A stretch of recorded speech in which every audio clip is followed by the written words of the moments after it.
We are talking nuclear, of course. This is after the big announcement from Peter Dutton and his shadow cabinet yesterday. I want to bring in the Shadow Climate Change and Energy Minister, Ted O'Brien, now. Ted, good to see you. There's been plenty of reaction, which you would have seen most of. There's a big question still about the cost. We're trying to get to the bottom of that. We spoke to Tim Buckley last hour. He said this is roughly a plan that could cost around $100 billion. Is that anywhere near the vicinity of what you've got in mind? Great to be with you, Laura, and thanks for having us back. Yesterday, we announced as a coalition our plan around locations, the institutional architecture, the plan to establish a civil nuclear program. In later iterations of our policy release, we will be talking about the economics. And so we'll have that conversation then. But if I can make this point in response to, I didn't see the Tim Buckley interview, but nevertheless, what's key here is value for money. Cost is absolutely important, but it is just one part of the equation. The other part of the equation is the benefits that accrue. And in this case, we are talking about cheaper, cleaner and consistent 24/7 power. Right, so is your plan going to produce cheaper and cleaner energy than the government's renewable plan when it all comes together in 2050? Without a shadow of a doubt, Laura. We wouldn't be doing it otherwise. There's a lot of experts that say that Labor's plan wouldn't work anyway, but let's just give them the benefit of the doubt and say, let's just say from an engineering perspective, somehow they could make their plan work. The fact that they have up to 28,000 kilometres of transmission lines, all of which have to land on your power bill at home and small business power bills, for example, it just shoots the price through the roof. And it is why Australia is the only nation venturing down the path that Labor has set here. No other country is even thinking about doing what Labor is doing. What's that? So, what are you talking about exactly there? Part of the reason there? is the economics don't stack up. 82% renewables by 2030? So the 82% renewables by 2030 and then up to nearly 100% thereafter.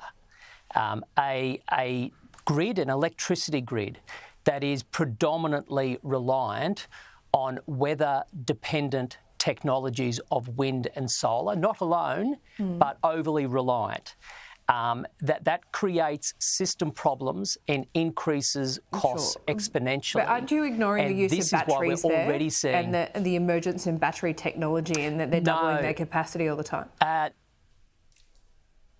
Laura, no, not at all. And you make a really good point because batteries are going to be key.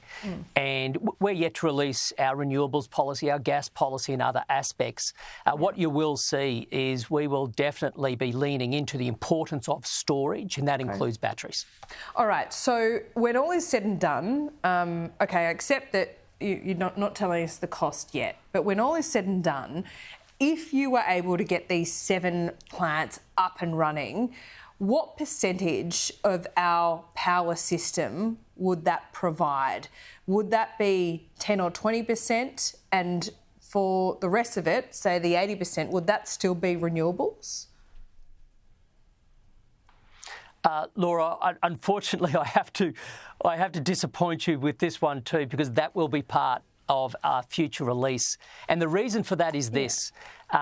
We are wanting to focus right now on the nuclear part of our policy, but we are yet to release the renewables and the gas. Fair enough, but you must know, you must have some idea. You must have some idea of the capacity of these 7 nuclear power plants when they are fully up and running. Would that be around 20% of our total power capacity? Again, Laura, I won't be going into the percentage of the energy mix at this point. Do you not? But we have been doing a lot of work on this. Yet? I know you have been doing a lot of work, and look, I don't expect all of the details right now, but you've got to have some idea of what 7 power plants would provide in terms of energy. People need to know that, especially before the next election, don't they? So again, Laura, we will release the economics, we release the energy mix and so forth in due course, well ahead of the next election. Because you make a fair point. Of course, people need to know the answers to these things.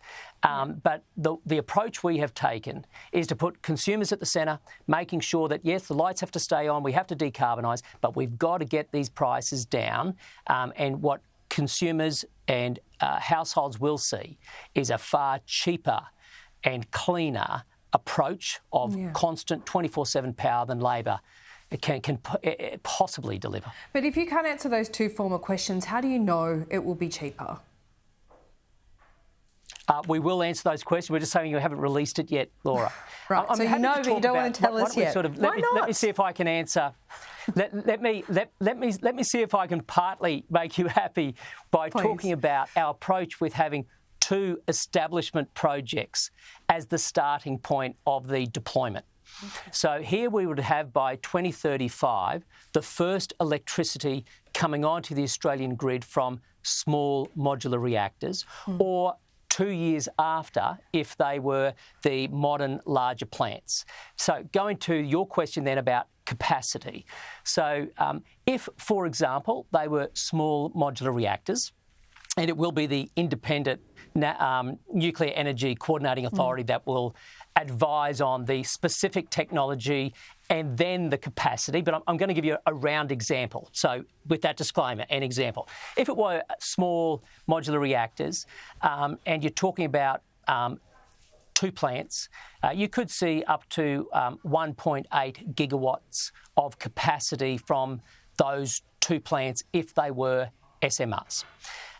And so, of course, if they were larger plants, it's far more than that. Now, but as SMRs are going to take a lot longer, aren't they? No, not really. In fact, because they are smaller, they are modular. One of the reasons they've been designed in the first place is you can collapse the time of actually standing them up and making them work. Even the larger, actually the modern larger plants are far smaller than the old former generations. We're not interested in the old stuff. We only want the new stuff, which is generation 3 and beyond. And the timelines we are looking at are very consistent with the International Atomic Energy Agency's recommendation and the Australian government's own advisor, ANSTO, in this space. So it's completely consistent with best practice advice. Okay, a lot of detail, and we're going to discuss that in the months ahead because you are not giving it to me today, but I will keep on trying, Ted O'Brien. Just one final question here. If you're seeking a mandate, and this is a big one, I've not seen an election like this since my time reporting politics, if this is the way it's going to go. A big, bold idea. Some have called it crazy brave. If the coalition loses the next election, but most importantly, loses some ground in these seats where this proposal is, will you drop it? Will you seek a different solution and bipartisanship?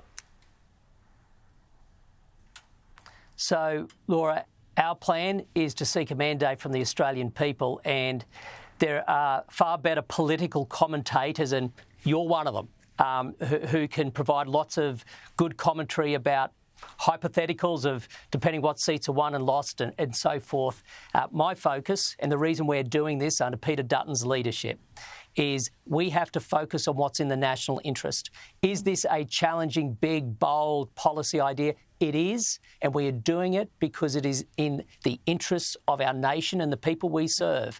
And so we have to prosecute the case, unashamedly so, but that's why we're doing it. As for political commentary, you're far better at that than I. OK, thanks. I'll take that compliment. I'll see you soon, and we'll try and get some detail from you in the months ahead. Ted O'Brien there, live in Sydney for us.